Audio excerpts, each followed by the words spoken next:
I'm Professor David Wilson. As a criminologist, I'm often asked, what's it like to interview a murderer? As you can see here, everything in this room is audio taped. To answer this question, I'm going to take you on a journey into the dark heart of the police interrogation room. Using cutting-edge lip-sync technology, we'll bring to life the actual taped confessions of some of the world's most notorious killers. I put tape on her mouth, held it there so she couldn't breathe. And bring you face to face with evil. I felt sick looking at him, knowing what he did. And along with forensic psychologist Professor Michael Brooks, I'll analyze their interviews in unparalleled detail. Her skull gave way a little bit. She was there immediately unconscious. Their wicked words, now seen spoken for the very first time, will never be forgotten. So I didn't suggest to him that we kill her on Sunday, but I knew that she had to be gone.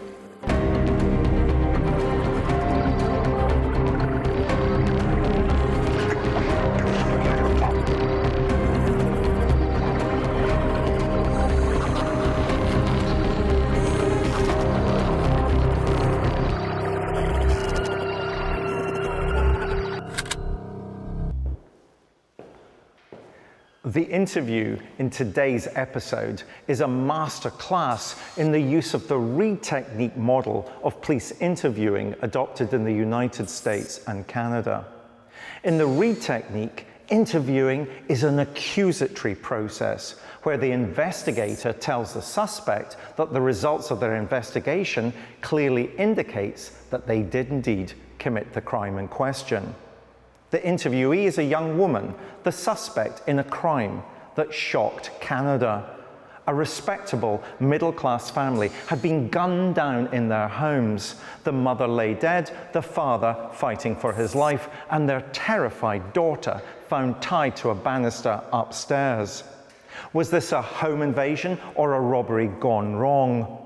Or was the truth of the crime to be found far closer to home, a home where the daughter fell under immense pressure to be a success by her overbearing parents? The police had many questions, but no answers, and the daughter's account of the night was proving to be of little help. Then they had the breakthrough they needed.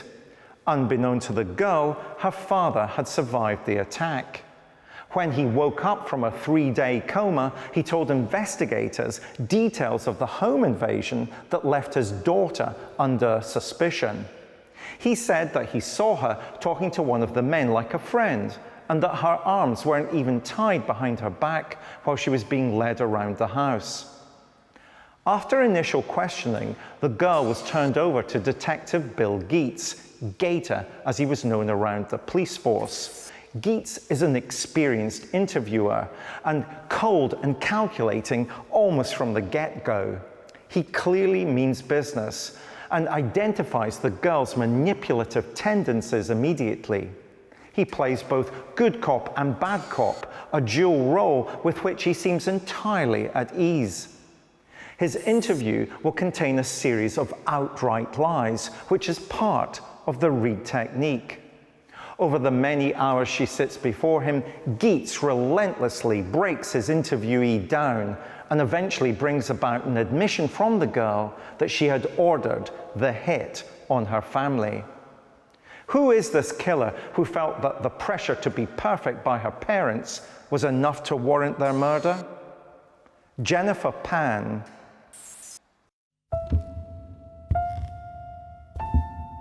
Exactly 2 weeks after Jennifer Pan's mother, Bisha Pan, was killed by gunmen, and her father, Han Pan, was shot and wounded, Jennifer faced questioning by York Regional Police in Canada.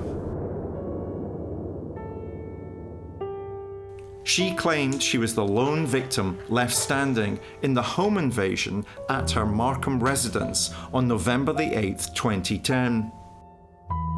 The police were suspicious, but had little evidence.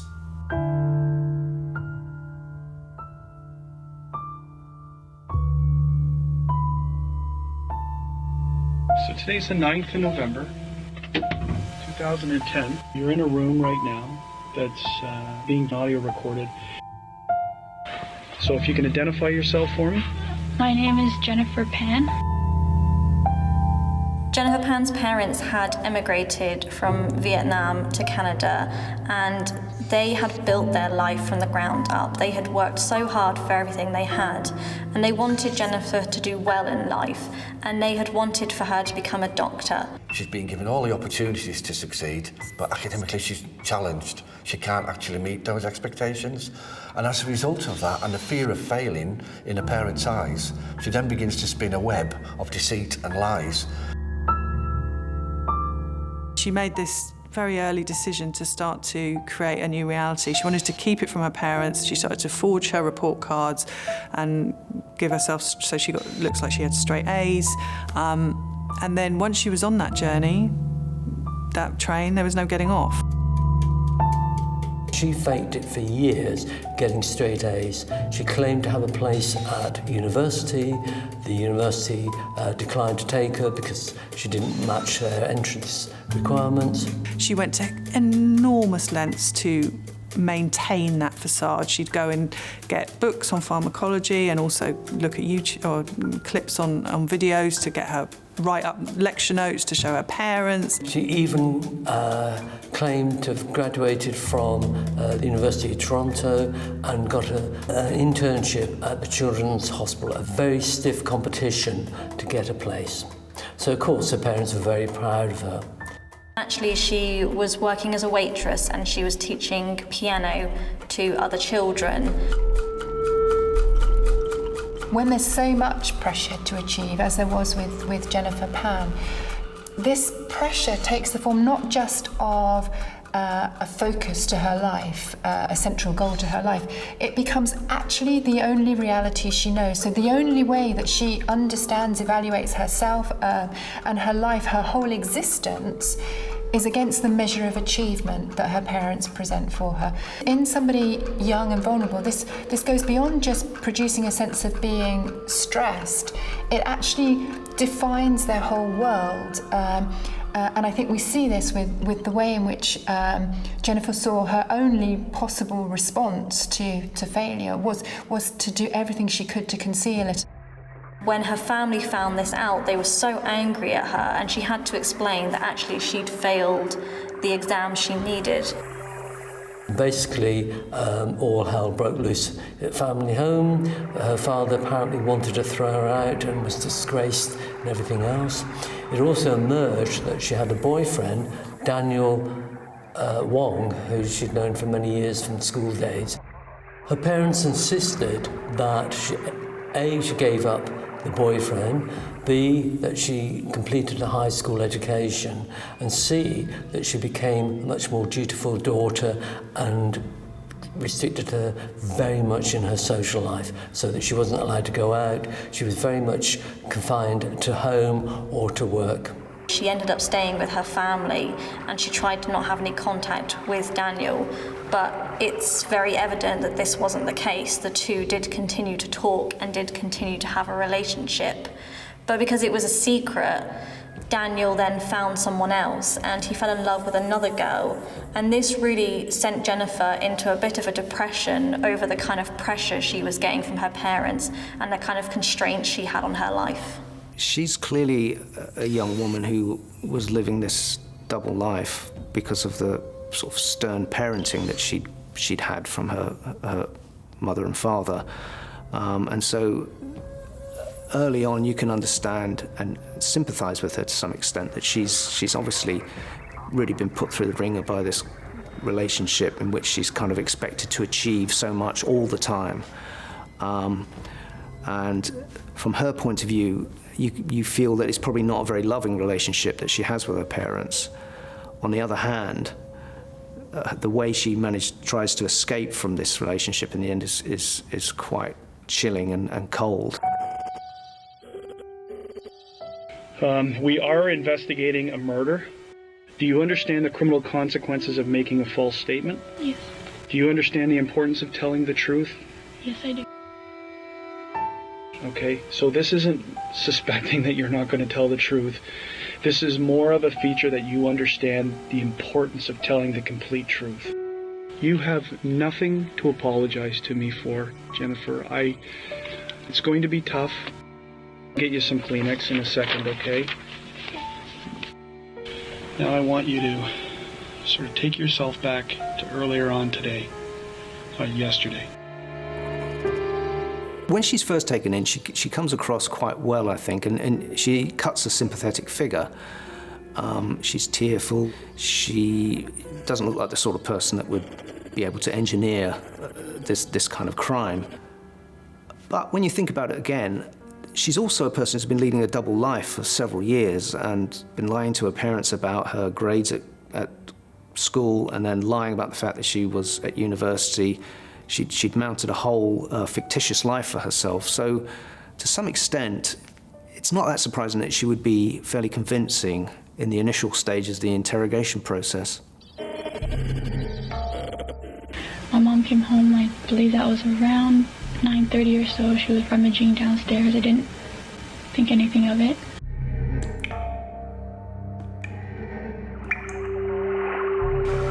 And then suddenly I just heard my mom calling for my dad to come down. And that's when I lowered the volume on my TV. And I could hear the voices weren't any voices I was very familiar with.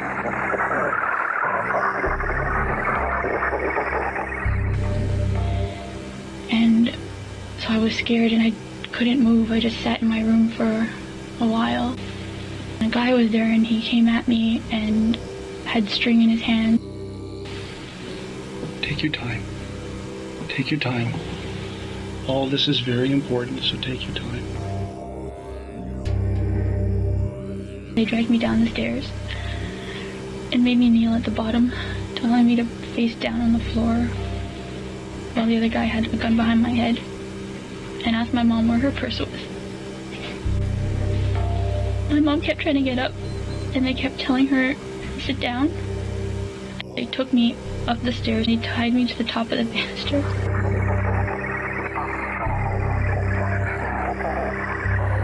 The last thing I heard them say was, you lied to us, you lied to us. And then I heard two pops. My mom screamed.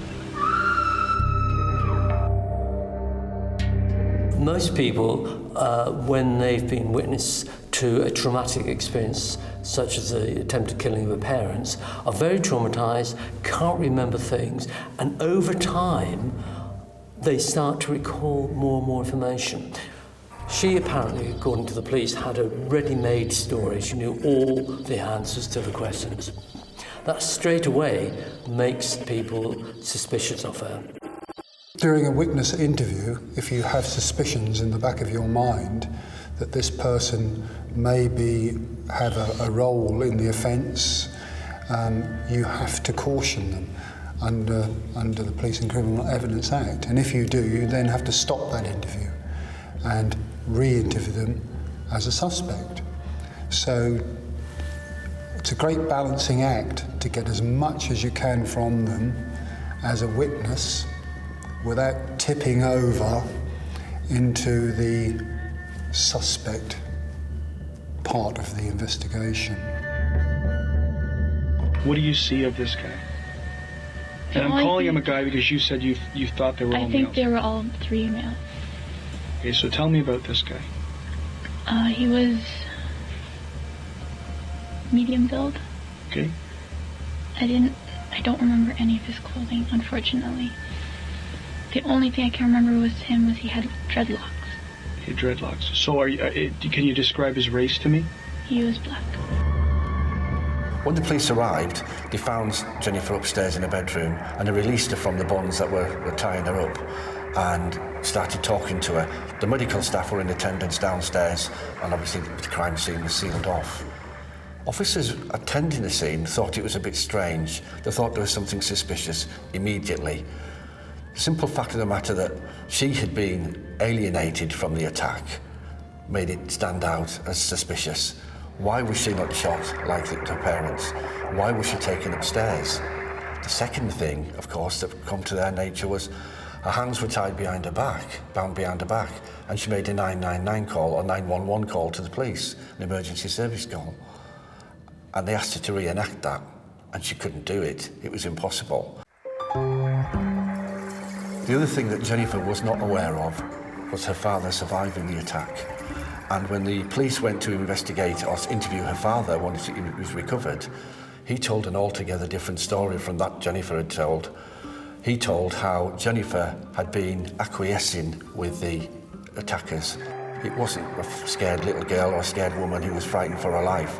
She'd been interacting and walking around the mother's dead body, and he'd seen it, his own daughter, his own flesh and blood, there, basically out to murder them. I'm here with Professor Michael Brooks. As a former prison psychologist, he's experienced firsthand the lengths of deception that murderers will go to in order to deny their crimes. And then I heard two pops. My mom screamed. Michael, what did you make of that part of the interview? Well, I think they'd have worked out that she's very involved in the crime, regardless of whether or not her father had lived. It's very unusual for there to be an assault on only two people when there's three in the house. So you'd have expected her to have sustained some injuries, and the fact that she didn't would lead the police to ask those questions. And it then depends upon the interviewing technique that you want to take. Do you just let the person that you're interviewing continue with that narrative, or at some point you present some alternative information? With Pan's initial interview completed, the police decide that her next one is going to be radically different. She's no longer a victim in the eyes of the law, rather, she's their lead suspect. Jennifer is about to be confronted with a dramatic shift in interview style. Enter Detective Bill Gader-Geets. Jennifer's responses are muffled by sobbing each time her mother is mentioned. But rather than console her, Geets nonchalantly but sternly tells her to speak up. Geets is not only an expert at detecting deception, he says, but is also well-versed at coaxing information from those who otherwise try to deceive the police. In Jennifer's case, he spends the next 2 hours gaining her trust. Once that stage is complete, he turns the tables, using the goodwill and familiarity he's built up with her to secure a confession. Detectives were now convinced that Pan was lying, so in their bid to gain a confession, there was a shift in their approach. Police were about to use the Reid technique, a tactic so controversial it's been outlawed in many other countries because of the risk of false confession. The suspect knows that they are a suspect for a start, so they start off in a more guarded mode. They would have been told that they've been arrested on suspicion of this murder, so they know just how deep they are in. So then, it's a frantic effort on their part to either mitigate or deny. Enter Detective Bill Gader-Geets, one of the force's most feared and revered interrogators. Okay. Now, the reason why I'm here today, okay, is that I'm an expert in what we call truth verification. Okay, I'm not a homicide detective. Okay, although I work on a lot of homicides. Basically, all my studies come into interviewing and detecting deception, determine if somebody's telling the police the truth. I talk to thousands of people, okay? And I basically know when somebody's not being straightforward with me. And people are trained to speak in a certain language, okay? And when they are not being truthful, that shows up in their language. They don't even know they're doing it, okay?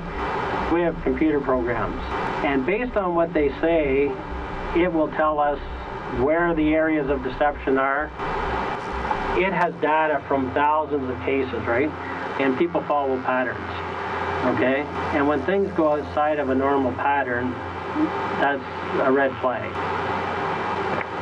And at this point, Jennifer, I know that you've not been truthful with the police. The officer comes in with a great deal of kidology and pretends to tell her that he knows when she's lying and that he's an expert in lie detection. Now, we know from all the research worldwide that most police officers aren't that good at detecting lies. But somebody walking in and saying, I'm an expert, I can tell you you've been lying, is kidology. But from what we know in the case, it worked. And you've got to admire the police officer for having the gumption to do that. I'm an expert in what we call truth verification. Well, wow. We've got every major Reid technique exaggeration going in here. Within the Reid technique, detectives are allowed to lie to the person that's suspected of having committed a crime. But ethically, Michael, he may be lying, but if that gets a result, why should we be concerned by that? Well, because it depends upon what moral stance you want to take in your interviewing style. And as an interviewer, it's not a style that I would adopt. I think in many ways, if the person wants to tell you their story and confess, then they will do that. And the role is to be able to create the setting in which somebody feels comfortable enough to be able to disclose that information. I will meet people all the time that will tell me they're a great judge of whether or not somebody's telling the truth or whether they're lying. And often, how they'll base their understanding of that is whether the person's looking up and to the right or down and to the left, or if they're perhaps self-grooming, or if they refuse to make eye contact. You know, you're a great behaviorist. Do those behaviors necessarily tell you anything at all in relation to understanding if the person is lying or telling the truth? Well, that they may or may not, but what you're interested in is the behavioural inconsistencies in the record and what they're saying. Are they saying perpetually the same thing? Because if somebody lies, then there will be variations in the story that they tell. They won't be able to keep the same story consistently. And those are the bits that you want to focus on. You may use sort of the non-verbals as guides, as an indicators, but you'll then want to follow that up in terms of the conversation that you're having. You've not told us everything that you know, purposely, okay? And that you've left information out, okay? There's a number of inconsistencies in what you've told the police. One of the things you have to remember is that your dad was there, okay? And your dad had a front row seat to all of this. It's an old-fashioned style, I would term it. The trouble is with a style like that, if you start off that way, there's no going back. You can't then undo it and try and play a sympathy card. You're stuck in that mode. So it makes it very rigid. I know that you've not been truthful with the police. This is not an interview technique, this is interrogation. And we always have to, I think, question the efficacy of interrogation. And do you really get the information that you want? Or are there alternative ways of drawing out information from the person that you're interviewing?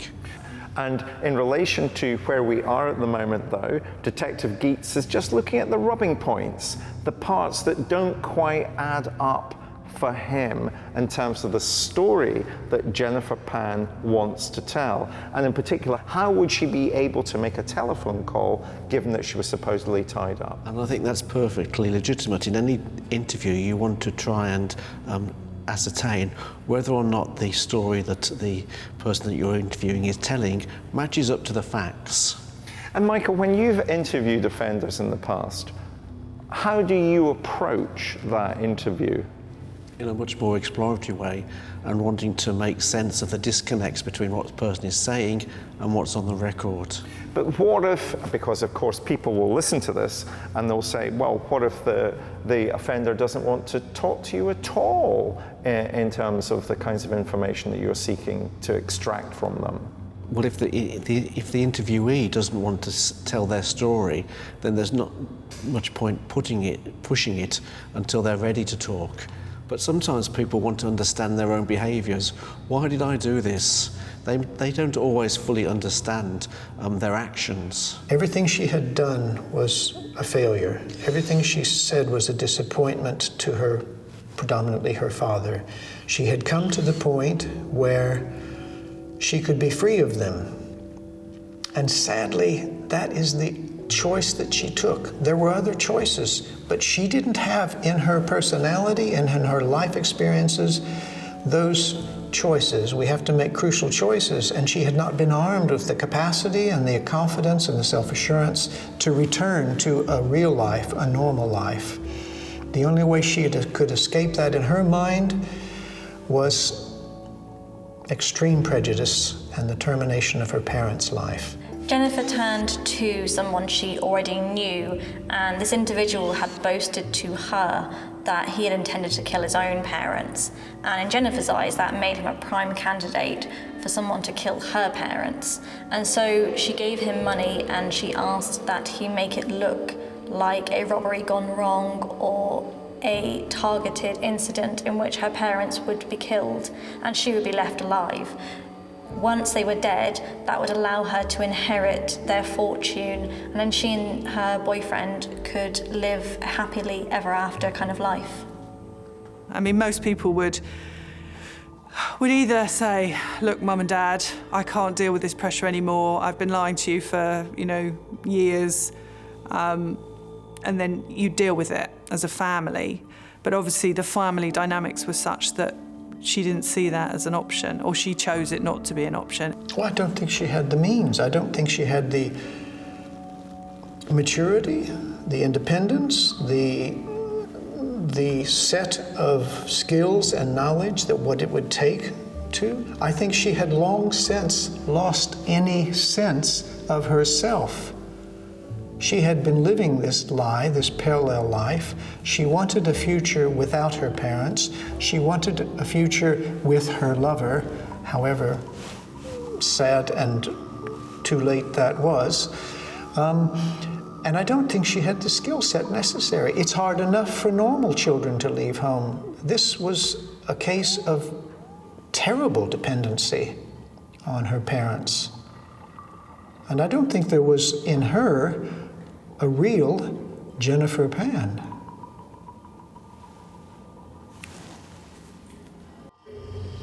You lied to it. You lied to it. Why do children try to kill their parents? Why would she want to engage in that kind of behavior? Well, I think that there's two elements. The first is that, according to one account, that she hired other people before that, but for just a small amount. And then she went back to her boyfriend, and at some point, the idea of inheriting the money that her parents had came into play. So inheriting the money for instrumental reasons. She's killing them for instrumental rather than psychological reasons. I think it becomes more complex, because that's the second part of the story. For the first part, it was just killing her parents and had some way of resolving the conflict that was within herself, or having to perpetually lie about what she was doing and then being found out. How does she deal with that? To then going back to her boyfriend, and it then moving on to saying, actually, we'll hire somebody professionally to do it, and we might be able to inherit the money as well. So I think the story is much more complex than sort of it appears on the surface. So we've got a web of different things going on here, and so let's try and break them down. We've got the idea that she's constantly having to lie to maintain this fiction that she's more successful than she actually is. Which then gets exposed. And therefore, killing her parents is a way of resolving the fact that that fiction is seen at last for what it is, simply a lie. Is that right? Yeah. And at some point, when she has that further dialogues with her boyfriend, it then moves on to saying, well, actually, if we can't get somebody that we know to kill my parents for a relatively small amount, at some point, and we haven't got the background to this, comes out the picture of then saying, well, actually, we can inherit some money as well. So if we're going to inherit some money, then we can actually afford some professional hitmen to do the job. After his initial bluntness, Geets changes tack. He eases back in his chair, drops the cop speak, and focuses attention solely on Jennifer, making her bleak outlook appear rosier.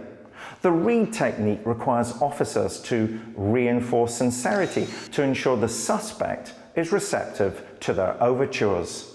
Hence, Geets shares with Jennifer his own experiences. When he reminisces about his time playing the piano, he inaccurately refers to the Bally Swan Lake as swans on the lake. The conversation focuses not only on her achievements, but her struggles, as if she's reminiscing with someone who really understands what she's been through. But his empathy doesn't last. The conversation slowly shifts back to her behaviour in the lead up to and on the night of the murder. Who knows what goes through people's minds in these states? It's an extreme state. We mustn't forget, although they are, some of them, terrible people, they've committed terrible crimes, they do have the same feelings as everybody. So you can appeal to their sympathetic nature, you can appeal to their honour, you can appeal to their family background, and there will be a reaction. Just because they've committed a heinous offence doesn't mean to say that they don't react that way. And they try this process whereby they say to her, look, we're on your side, you were an abused young woman, why wasn't it good enough that you could be a piano teacher, not a doctor? You know, anyone would crack in your situation, but you've got to tell us what happened. You helped set this up, so you've got to come clean on this. You need to tell me what went on, because you know who was in that house that night. You do, Jen. There's no question about that, okay?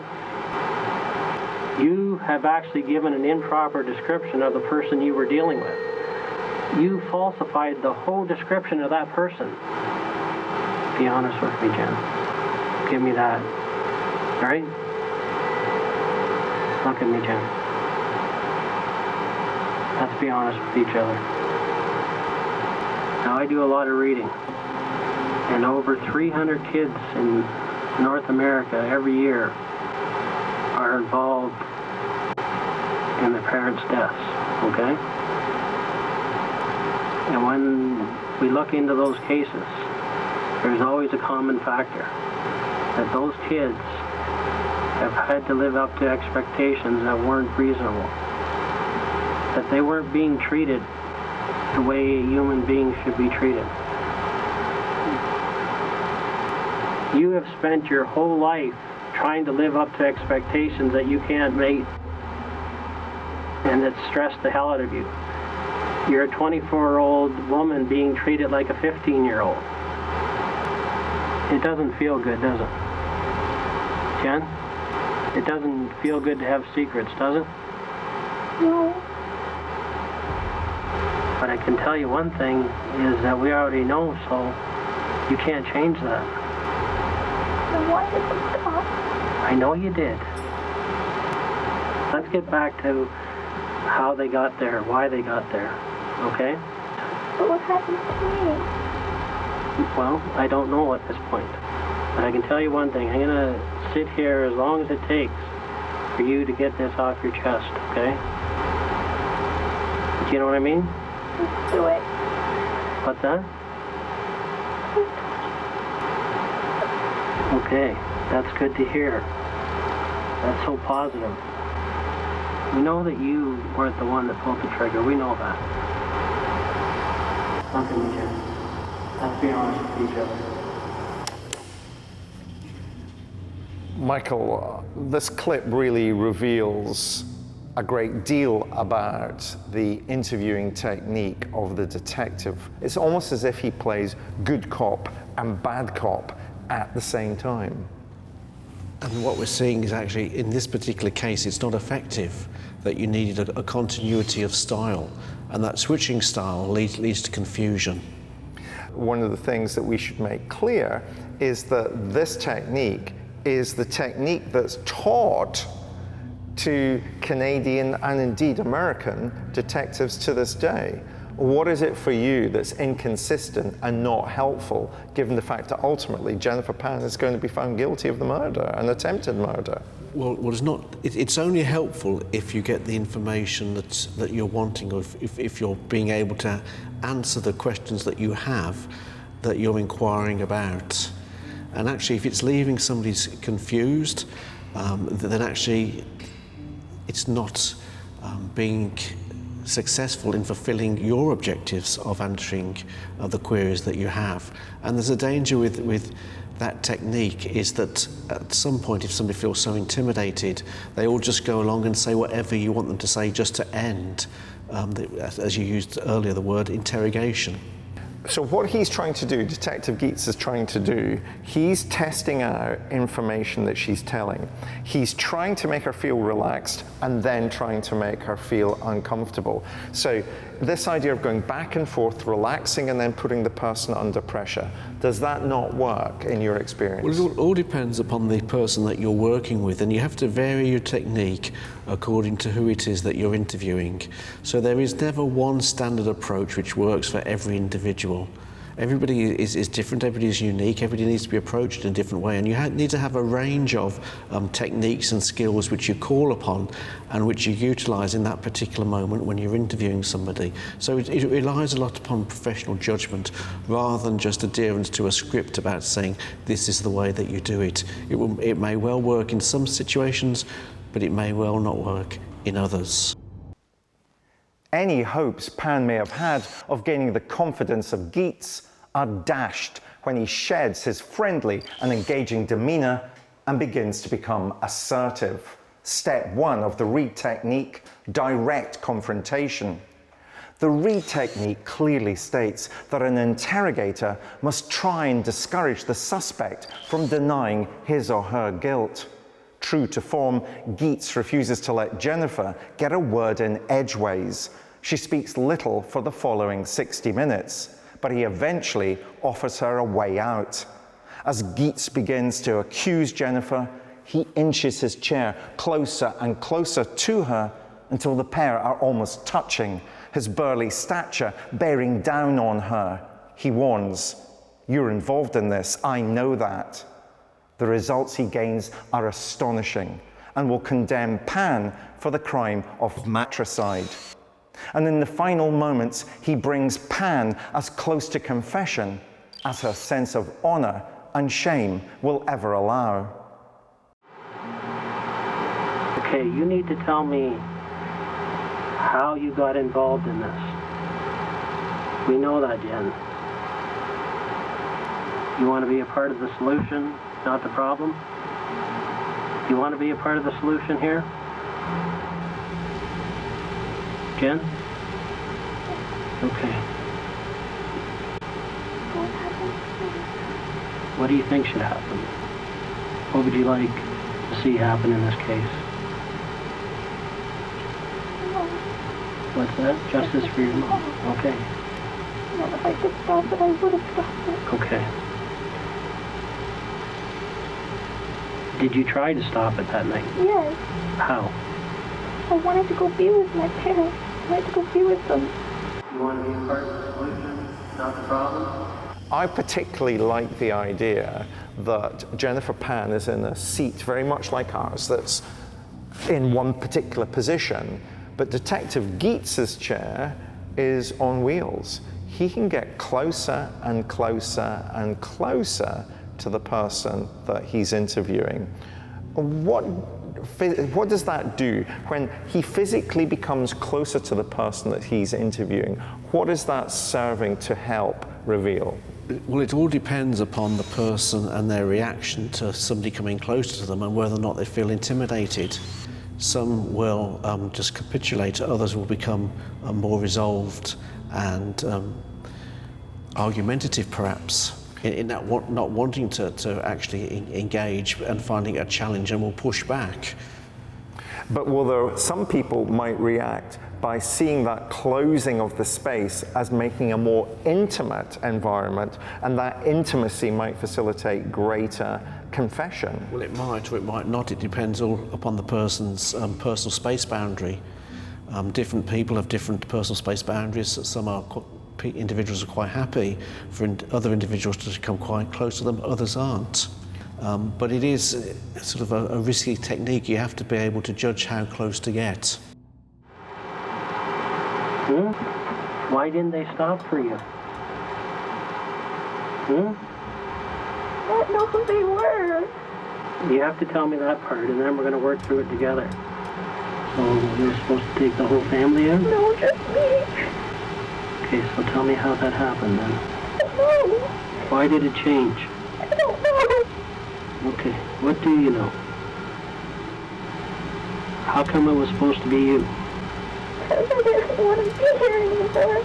So deeply entrenched is Pan's sense of shame, a sense of needing to avoid shame, that even faced with incontrovertible evidence, she still will not admit to her parents' murder. To admit to it would be essentially self-destruction. It's the same intensity of a sense of shame that we see here at the end of this story as actually was the initial motivator. The sense of shame in her lack of achievement and not being able to face up to her parents is exactly, it's that same emotion that drove the murder that we're seeing again here now. There's a bitterness possibly in the realization that the wrong parent died, and that's quite telling because her father was her tyrannical tormentor that she could never satisfy, and she probably was genuinely grieving for her mother, and I believe that. And although you can never mitigate it to any significance her culpability, you can still understand and have some compassion when you reflect on the life she lost early and never had. I think for a lot of people it's very difficult for them to actually admit they want somebody to be killed. And in this case, it's easier for her to say, oh, I'm the target and they're fixating on me and they got it wrong, rather than say she's actually encouraged other people to kill her parents. And it's this disconnection, because quite clearly they didn't come to kill her. They made no attempt to do her any harm. They clearly came in to do harm to the parents. There's no way she can justify that or rationalize it, because clearly that's not what happened. This isn't the straightforward case of just a kid that's gone wrong. This is the straightforward case of murder, ultimately. But when you start looking at the antecedents of the family and looking at the family background and the cultural and diversity aspect of that family and that group, it was pressure, it was absolute stress that girl was living under. So this isn't just about something that's gone wrong and it's an act of aggression in revenge. This is about the girl feeling an absolute failure with no effort left in her life to do anything else. She knew she couldn't succeed. So the only thing she could do was get rid of the parents in order that she could at least move on or deny that shame on the family. It would be iniquitous to say that this is a product of the tyranny of a parent or parents. But this young woman does not strike me as being a murderer. And yet she was. And there's no getting away from that. And I do believe that she had an ulterior motive of financial rewards as well. And in that sense, she's culpable. I think that was part of her motivation. But the dynamic here of central impact is the father-daughter. And there has to be some burden of responsibility on the father.